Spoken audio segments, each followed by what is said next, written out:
Ето и два невероятни спортиста. Кьонигсег Богати. Богати е на фирмата Мортал. Нито съм чувал, нито знам каква е, обаче като диамант. С свалящ се заден капак, вижда се двигателя. Ето го. Перфектно изпълнение и с светлините, и с всичко детайли. Веднъж. Така, другия спортист е на HKM. Той е Гемера Кьонигсег. Нямам думи, тя е позната на всички. Много е колекционер в големите мащаби.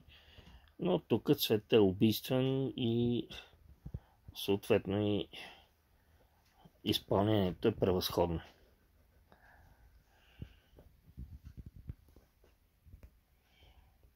Няма какво да се говори, когато някой прави нещо колекционно, трябва така да изглежда.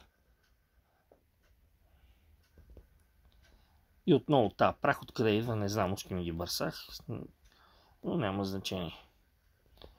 Сега ще спреме за момент да сложим и ето го. Сега и с капак отгоре. Мисля, че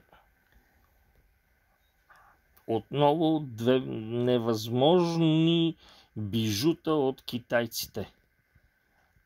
Не може да ги стигнем. Да не говоря за какво пише отпред, колко лимитирани бройки са, почти нямат от тях повече от 1000.